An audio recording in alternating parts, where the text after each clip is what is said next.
Hello friends, कैसे हो आप लोग। उम्मीद करते हैं कि आप लोग बहुत अच्छे होंगे। फ्रेंड्स, आज मैं डिस्कस करने वाला हूं एनसीईआरटी साइंस, जो कि 10th क्लास का होगा, चैप्टर नंबर 1। यह जो भी मैं पॉइंट डिस्कस करने वाला हूं, यह एग्जाम पॉइंट ऑफ व्यू से काफ़ी महत्वपूर्ण होने वाला है। तो चलिए शुरुआत करते हैं बिना किसी देरी के। पहला पॉइंट है मैग्नीशियम रिबन चमकदार सफेद लौ के साथ जलता है और व्हाइट पाउडर में बदल जाता है। यह व्हाइट पाउडर मैग्नीशियम ऑक्साइड है। यह हवा में मौजूद मैग्नीशियम और ऑक्सीजन के बीच रिएक्शन होता है। यह एग्जाम पॉइंट ऑफ व्यू से काफी महत्वपूर्ण है, तो इसको ध्यान रखिएगा कि मैग्नीशियम रिबन चमकदार सफेद लौ के साथ जलता है। ओके, क्वेश्चन डायरेक्ट आपसे पूछ लिया जाएगा, जब मैग्नीशियम रिबन जलता है तो इसका जो लो होता है, फ्लेम होता है, किस कलर का होता है? तो व्हाइट, चमकदार सफेद लो, मतलब व्हाइट इसका फ्लेम होता है। और यह जो व्हाइट पाउडर में बदल जाता है, यह व्हाइट पाउडर क्या है? Magnesium oxide. यह हवा में मौजूद मैग्नीशियम और ऑक्सीजन के बीच जो रिएक्शन होता है, इसके वजह से होता है। ओके, नेक्स्ट पॉइंट है केमिकल रिएक्शन हुई है। मान लीजिए कि कोई भी रिएक्शन हो रहा है, तो उसमें केमिकल रिएक्शन हुआ है या नहीं, कोई भी रिएक्शन हुआ है तो केमिकल रिएक्शन हुआ है या नहीं, इसी को जानने के लिए आपको ये कुछ स्टेप दिए हुए हैं, इसी को चेक करना होगा। जब केमिकल रिएक्शन हुआ होगा तो अवस्था में परिवर्तन होगा, रंग में परिवर्तन होगा, गैस का विकास होगा और तापमान में परिवर्तन होगा। यदि कोई रिएक्शन में अवस्था में परिवर्तन, रंग में परिवर्तन, गैस का विकास और तापमान टेम्परेचर में परिवर्तन होगा, तो हम समझेंगे कि क्या हुआ है, केमिकल रिएक्शन हुआ है। ओके, यह चेक करने के लिए ये 4 स्टेप दिए हुए हैं, 4 प्रोसेस दिए हुए हैं। ओके, नेक्स्ट पॉइंट है केमिकल इक्वेशन। जब मैग्नीशियम रिबन को ऑक्सीजन में जलाया जाता है तो यह मैग्नीशियम ऑक्साइड में परिवर्तित हो जाता है।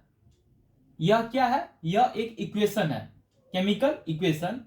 यदि हम मैग्नीशियम रिबन को ऑक्सीजन में जलाते हैं तो यह मैग्नीशियम ऑक्साइड में परिवर्तित हो जाता है। यह क्या है? केमिकल इक्वेशन है। यहां पे लिखा हुआ है मैग्नीशियम प्लस ऑक्सीजन, तो ये प्रोडक्ट क्या फॉर्म किया? Magnesium oxide. ये लेफ्ट साइड में जो है इसको रिएक्टेंट कहते हैं, और राइट साइड में जो है इसको क्या कहते हैं? प्रोडक्ट कहते हैं। यहां पे मैग्नीशियम ऑक्सीजन के साथ रिएक्ट किया और प्रोडक्ट में क्या बनाया? Magnesium oxide. नेक्स्ट पॉइंट है writing a chemical equation. Mg plus O2 equal to MgO। Mg, magnesium को ऑक्सीजन के साथ रिएक्ट किए तो क्या हुआ? MgO फॉर्म्ड हुआ, प्रोडक्ट बना। ओके, एरो के LHS मतलब लेफ्ट हैंड साइड और RHS पर प्रत्येक तत्व के परमाणुओं की संख्या काउंट एंड कंपेयर करें। यहां पे आप जो इक्वेशन दिया हुआ है, chemical equation, Mg plus O2 gives as a product MgO। यहां पे क्या करना है? ये जो एलिमेंट है Mg, मैग्नीशियम और ऑक्सीजन, इसके जो परमाणु की संख्या है इसी को काउंट करना है और कंपेयर करना है लेफ्ट साइड के रिएक्टेंट और राइट साइड के प्रोडक्ट को। तो यहां पे देखिए आप, मैग्नीशियम के 1 परमाणु है और ऑक्सीजन के 2। यहां पे मैग्नीशियम के 1 परमाणु है और ऑक्सीजन के 1 परमाणु है। तो यहां पे ऑक्सीजन 2 है, यहां पे 1 है, तो दोनों जो है बैलेंस नहीं है। ओके, यहां पे आगे लिखा हुआ है क्या बोथ साइड, दोनों साइड मतलब रिएक्टेंट और प्रोडक्ट में प्रत्येक तत्व के एटम्स, जो एटम्स है Mg मैग्नीशियम और O2 ऑक्सीजन, Mg मैग्नीशियम और O ऑक्सीजन की संख्या समान है? यदि हाँ तो इक्वेशन बैलेंस है। यहाँ पे तो समान नहीं है, यहाँ पे लेफ्ट में देखिए ऑक्सीजन 2 है और राइट में ऑक्सीजन 1 है। ओके, यदि नहीं, यदि लेफ्ट साइड में, लेफ्ट हैंड साइड और राइट हैंड साइड में परमाणु की संख्या यदि समान नहीं है, यदि नहीं तो इक्वेशन अनबैलेंस्ड है। तो इसको हम कह सकते हैं यह जो इक्वेशन है अनबैलेंस्ड है। ओके, बिकॉज समीकरण के बोथ साइड पर मास समान नहीं है। यहां पे ऑक्सीजन का, जैसा कि आप जानते हैं, कितना होता है मास? 16 होता है। तो यहाँ पे ऑक्सीजन कितना हो जाएगा? 32 हो जाएगा इसका मास, क्योंकि 2 ऑक्सीजन है यहाँ पे। लेकिन यहाँ पे ऑक्सीजन जो है 1 है, तो यहाँ पे 16 है। तो इसका मास जो है दोनों साइड बराबर नहीं है। मैग्नीशियम का दोनों साइड इक्वल है, एक ही एटम है यहाँ पे भी एक ही एटम है, लेकिन ऑक्सीजन अलग अलग है। तो इसलिए हम कह सकते हैं यहाँ पे कि दोनों साइड रिएक्टेंट और प्रोडक्ट में मास जो है समान नहीं है। तो इसको हम क्या कहेंगे? Unbalanced equation. ऐसे केमिकल इक्वेशन जो अनबैलेंस्ड केमिकल इक्वेशन होते हैं, इस तरह के केमिकल इक्वेशन किसी प्रतिक्रिया के लिए एक स्केलेटल केमिकल इक्वेशन है। इस तरह के जो अनबैलेंस्ड इक्वेशन होता है इसको हम क्या कहेंगे? Skeletal chemical equation. ओके, हवा में मैग्नीशियम जलने के लिए एक स्केलेटल केमिकल इक्वेशन है। यहां पे हवा में ये ऑक्सीजन के साथ क्या हुआ? मैग्नीशियम जला है और MgO as a product form हुआ है।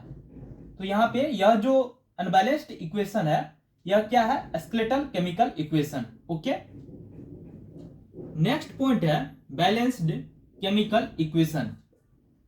केमिकल रिएक्शन में मास का न तो क्रिएट और न ही डिस्ट्रॉयड किया जाता है।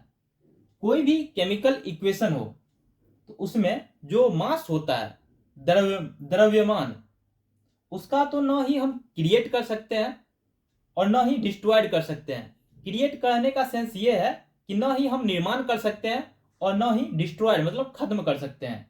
ओके, अर्थात केमिकल रिएक्शन में रिएक्टेंट में उपस्थित तत्वों का, एलिमेंट का कुल मास प्रोडक्ट में उपस्थित एलिमेंट के कुल मास के बराबर होना चाहिए। जो भी केमिकल रिएक्शन है इसमें जो उपस्थित एलिमेंट है, तत्व है, इसका कुल मास जितना रिएक्टेंट में है उतना ही प्रोडक्ट में होना चाहिए। जैसे Mg 1 है, यहाँ पे Mg क्या है? 1 है। तो इसमें क्या हुआ? मैग्नीशियम के 1 एटम है, यहाँ पे मैग्नीशियम के यहाँ पे 1 एटम है, यहाँ पे ऑक्सीजन के 2 एटम है, यहाँ पे ऑक्सीजन के 1 एटम है। तो ये अनबैलेंस्ड इक्वेशन हो गया।